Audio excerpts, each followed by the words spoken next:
जो कार्य में निष्क्रियता और निष्क्रियता में कार्य देखता है वह एक बुद्धिमान व्यक्ति है। मैं धरती की मधुर सुगंध हूँ। मैं अग्नि की ऊष्मा हूँ। सभी जीवित प्राणियों का जीवन और सन्यासियों का आत्मसंयम हूँ।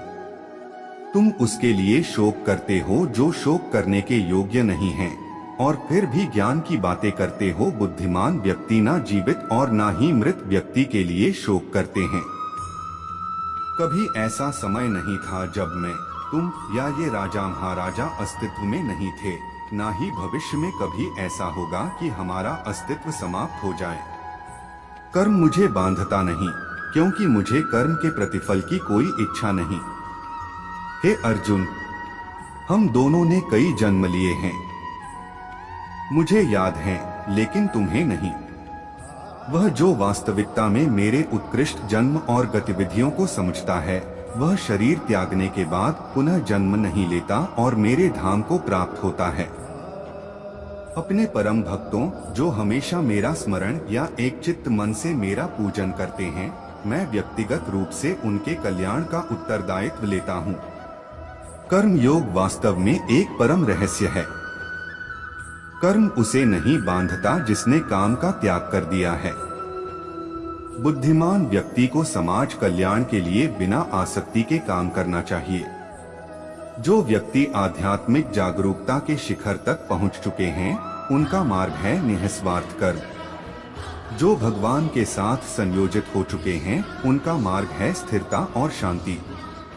यद्यपि मैं इस तंत्र का रचयिता हूँ, लेकिन सभी को यह ज्ञात होना चाहिए कि मैं कुछ नहीं करता और मैं अनंत हूँ।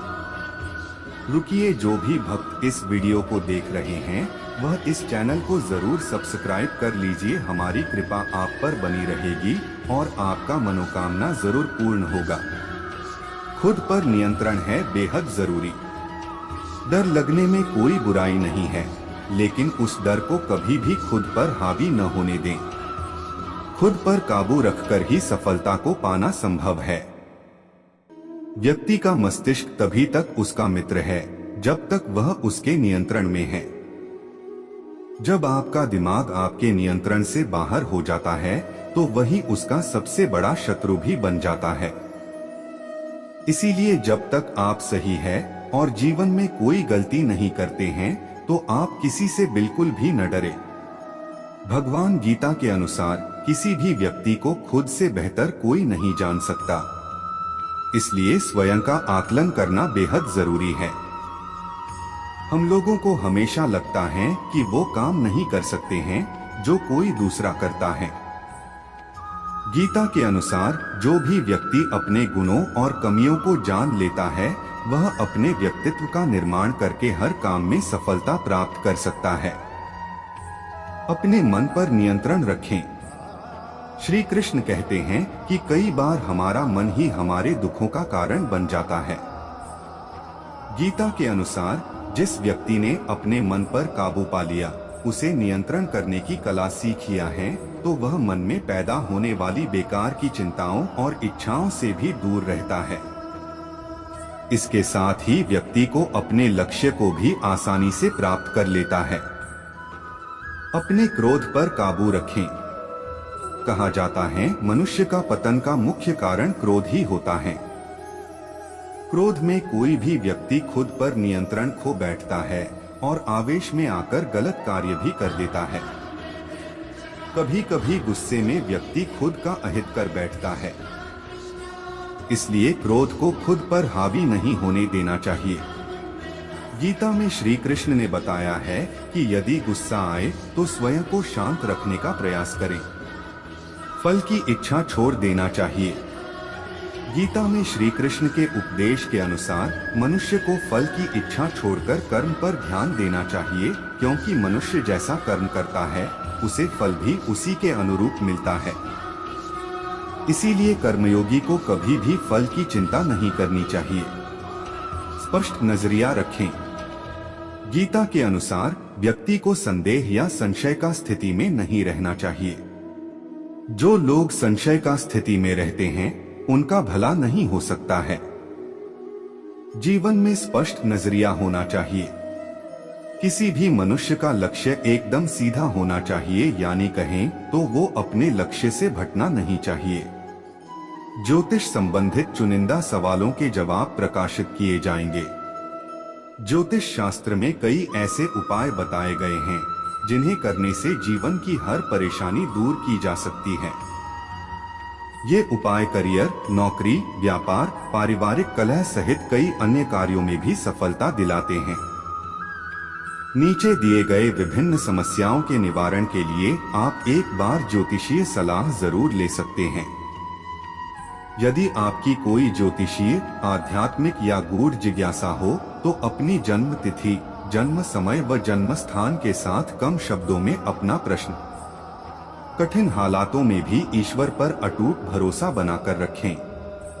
एक अत्यंत गरीब महिला थी जो भगवान श्री कृष्ण पर अटूट विश्वास करती थी। एक बार उसकी स्थिति बेहद दयनीय हो गई। घर में खाने पीने के लिए कुछ नहीं था। कई दिनों से परिवार भूखा था। परिवार की ये हालत उससे देखी नहीं जा रही थी। फिर एक दिन उसने अपनी व्यथा रेडियो के माध्यम से भगवान श्री कृष्ण तक पहुंचाई और उनसे मदद करने की विनती की। रेडियो का वो प्रसारण एक घमंडी नास्तिक और अहंकारी उद्योगपति ने सुना और उसने सोचा कि क्यों न इस महिला के साथ कुछ ऐसा मजाक किया जाए कि उसकी श्री कृष्ण के प्रति आस्था ही डगमगा जाए। उसने अपने सेक्रेटरी को कहा कि ढेर सारा खाना और महीने भर का राशन उस महिला के घर पर देकर आओ, और जब वो महिला पूछे कि ये किसने भेजा है तो कह देना कि शैतान ने भेजा है। जब सेक्रेटरी महिला के पास सामान पहुंचाने गई तो पहले उसके परिवार ने तृप्त होकर भोजन किया। फिर वो सारा राशन अलमारी में रखने लगी। उसने एक बार भी सेक्रेटरी से ये नहीं पूछा कि राशन किसने भेजा। ये देखकर सेक्रेटरी से रहा नहीं गया। तब उसने महिला से कहा कि क्या आपको इस बात की कोई उत्सुकता नहीं है कि ये राशन आपके पास किसने भेजा है? उस महिला ने जवाब दिया कि मैं आखिर इतना क्यों सोचूं? मुझे मेरे श्री कृष्ण पर पूरा भरोसा है। जब मेरा कृष्ण किसी को आदेश देता है तो बड़े से बड़े शैतानों को भी उसके आदेश का पालन करना पड़ जाता है। वो जो भी करेगा अच्छा ही करेगा। इस परिधि लाइफ मोटिवेशन वीडियो से हमें ये सीख लेनी चाहिए कि आप किसी भी हालात में क्यों न हो, ईश्वर पर अपना अटूट भरोसा कायम रखें। आपके जीवन में जो कुछ भी आपको मिला है वो आपके ही कर्मों का नतीजा है। लेकिन जब भी आपको उस ईश्वर की जरूरत होगी और उसे दिल से याद करेंगे तो वो आपकी मदद किसी न किसी रूप में जरूर करेंगे। लक्ष्य पूरा होगा या नहीं, ये सोचे बिना हमें सिर्फ बेहतर से बेहतर कोशिश करनी चाहिए। महाभारत का प्रसंग जो बताता है कर्मों का फल इंसान के हाथ में नहीं है। किसी भी काम की शुरुआत में ये नहीं सोचना चाहिए कि सफलता मिलेगी या नहीं, लक्ष्य पूरा होगा या नहीं, क्योंकि कर्मों की सफलता या असफलता इंसान के हाथ में नहीं है। महाभारत में श्री कृष्ण ने अर्जुन को यही उपदेश दिया था कि तुम सिर्फ कर्म करो, फल की इच्छा मत करो। जो लोग धर्म के अनुसार कर्म करते हैं उन्हें सफलता जरूर मिलती है। ये बात महाभारत के एक प्रसंग से समझ सकते हैं। श्री कृष्ण ने अर्जुन को समझाया, तुम सिर्फ बेहतर कोशिश करो। दुर्योधन सभी पांडवों को मार देना चाहता था, इसीलिए उसने लाक्षागृह में पांडवों को मारने की योजना बनाई। लाक्षागृह के षड्यंत्र से किसी तरह सभी पांडव बच गए और वेश बदलकर वन में रहने लगे। उस समय राजा द्रुपद ने राजकुमारी द्रौपदी का स्वयंवर आयोजित किया था। इस आयोजन में पांडव में भी ब्राह्मणों के वेश में पहुंच गए। स्वयंवर में श्री कृष्ण भी मौजूद थे और वे ब्राह्मण रूप में सभी पांडवों को पहचान गए। स्वयंवर में शर्त रखी गई थी कि योद्धा को भूमि पर रखे पानी में देखकर छत पर घूम रही मछली की आंख पर निशाना लगाना है। जो योद्धा इस शर्त को पूरी कर देता उससे द्रौपदी का विवाह होना था। जब अर्जुन इस प्रतियोगिता में शामिल होने पहुंचे तो श्री कृष्ण ने उन्हें समझाया कि मछली की आंख में निशाना कैसे लगाना है। श्री कृष्ण ने अर्जुन को पूरी विधि समझा दी। श्री कृष्ण की बातें सुनकर अर्जुन ने कहा कि अगर सब कुछ मुझे ही करना है तो आपकी क्या जरूरत है। श्री कृष्ण बोले कि तुम सिर्फ वह करो जो तुम्हारे वश में है और मैं वह करूंगा जो तुम्हारे वश में नहीं है, यानी मैं हिलते हुए पानी को स्थिर करूंगा ताकि तुम्हें निशाना लगाने में परेशानी न हो। तुम सिर्फ बेहतर से बेहतर करने की कोशिश करो। श्री कृष्ण की बात मानकर अर्जुन ने बेहतर कोशिश की और उसने मछली की आंख में निशाना लगा दिया। इस प्रसंग की सीख यह है कि हमें अच्छी से अच्छी कोशिश करनी चाहिए। कर्म करते समय फल की इच्छा नहीं करनी चाहिए। अगर फल हमारे पक्ष में नहीं आता है तो निराशा का सामना करना पड़ता है। अपना काम पूरी ईमानदारी से करेंगे तो सफलता जरूर मिलती है। रुकिए, जो भी भक्त इस वीडियो को देख रहे हैं वह इस चैनल को जरूर सब्सक्राइब कर लीजिए। हमारी कृपा आप पर बनी रहेगी और आपका मनोकामना जरूर पूर्ण होगा।